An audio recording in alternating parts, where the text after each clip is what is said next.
La Iglesia de Cristo está fundada sobre la roca de la escucha de la palabra de Dios, de esas bienaventuranzas.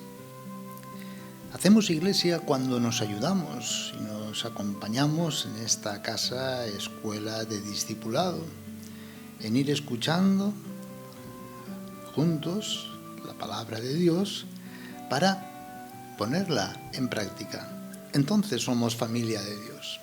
Entonces somos verdaderamente discípulos misioneros. Escuchemos el texto propuesto para esta mañana de jueves eucarístico, tomado del capítulo 7 de Mateo, versículos del 21 al 29. En aquel tiempo Jesús dijo a sus discípulos: no todo el que me diga Señor, Señor, entrará en el reino de los cielos, sino el que haga la voluntad de mi Padre que está en los cielos. Muchos me dirán aquel día: Señor, Señor, ¿no profetizamos en tu nombre? Y en tu nombre expulsamos demonios. Y en tu nombre hicimos muchos milagros. Y entonces les declararé: jamás os conocí.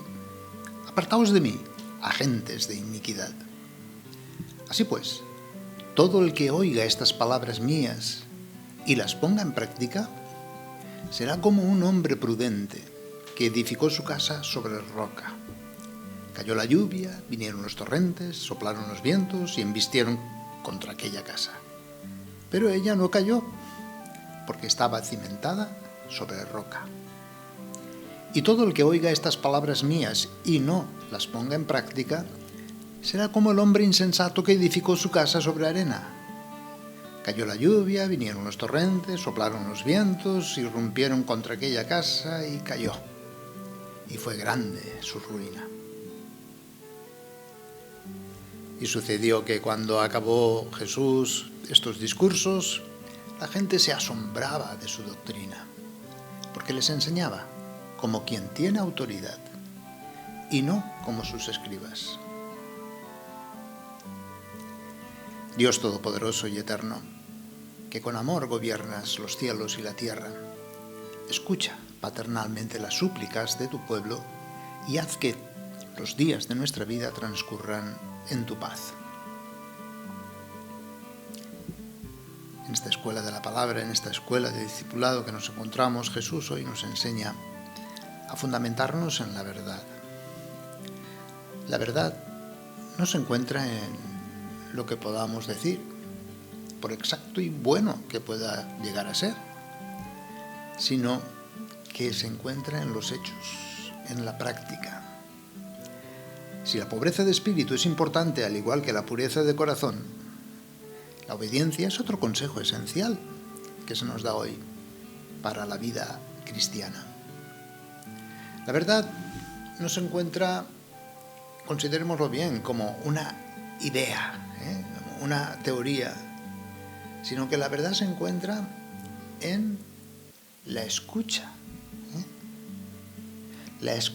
de la palabra de Dios, en el trato con esa palabra y nuestro esfuerzo diario de hacer la voluntad que se nos comunica cada día personalmente y cada vez que oramos juntos y juntos escuchamos la palabra en la conversación en el Espíritu, es decir, en el diálogo con Dios. Ahí se encuentra la verdad, porque es el Espíritu el que nos va conduciendo hacia la verdad plena.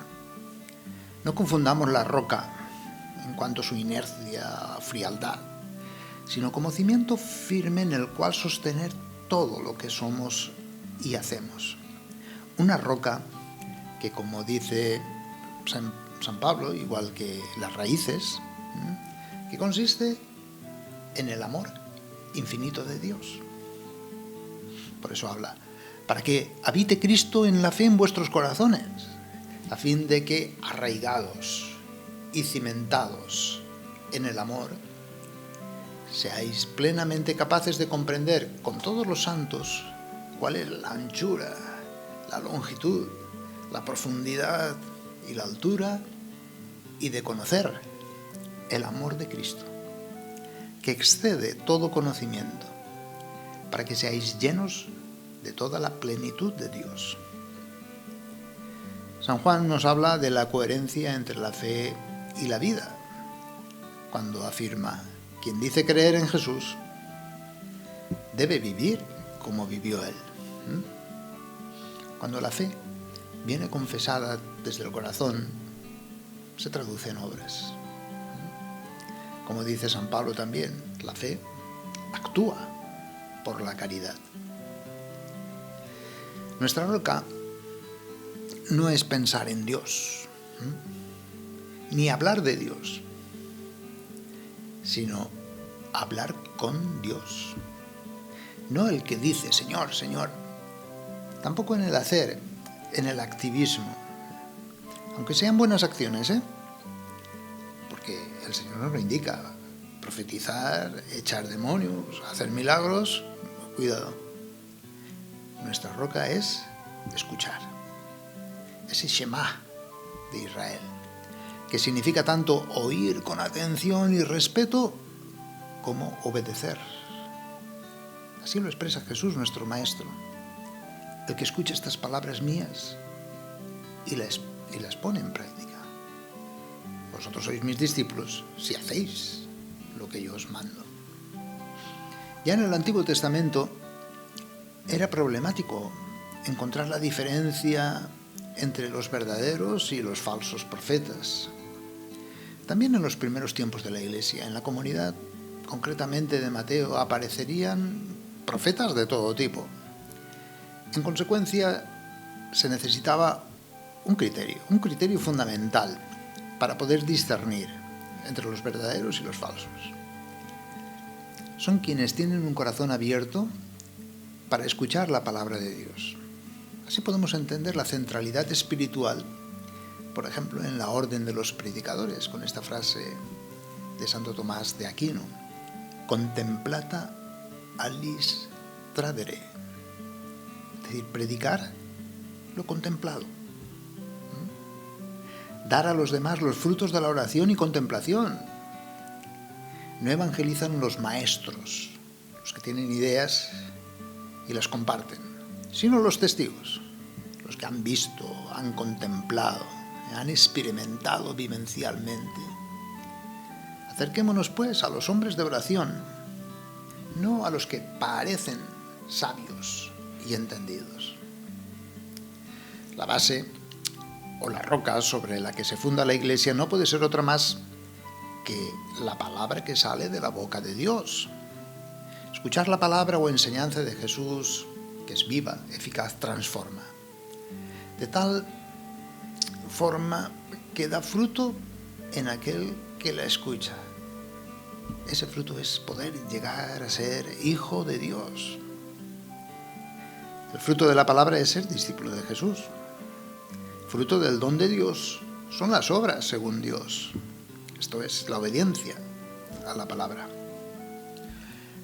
Las obras buenas no producen la salvación, pero sí son fruto de la fe, pues la fe actúa por la caridad. Ciertamente no basta sentirse querido o amado por Dios. La fe se muestra cuando amamos a Dios y al prójimo con ese mismo amor que experimentamos nosotros. El amor es difusivo de sí mismo y sé que he experimentado el amor de Dios cuando lo transparento. La justicia consiste en ser esa transparencia del amor familiar de Dios. Por eso habla de una casa, de una familia, de fraternidad, y ahí fundamentada en el amor. Sin este amor comunitario entre nosotros es falsa toda manifestación prodigiosa, por muy espectacular que pueda parecer. Hoy se nos advierte que los criterios para un buen profeta, maestro o guía no son precisamente los sociales, aquellos que se adornan con carismas especiales, ni siquiera los que se pavonean en profetizar en nombre de Jesús, expulsar demonios, hacer muchos milagros. El criterio, veámoslo una vez más, es la práctica de las bienaventuranzas, la justicia superior a los mandamientos, la perfección del Padre, es decir, perfección en la caridad. Como familia de Jesús nos comprometemos mutuamente a ayudarnos y acompañarnos para hacer la voluntad de Dios, escuchando personal y comunitariamente la enseñanza de Jesús. Esta escuela donde con hambre y sed de justicia aprendemos a ser perfectos como el Padre es perfecto.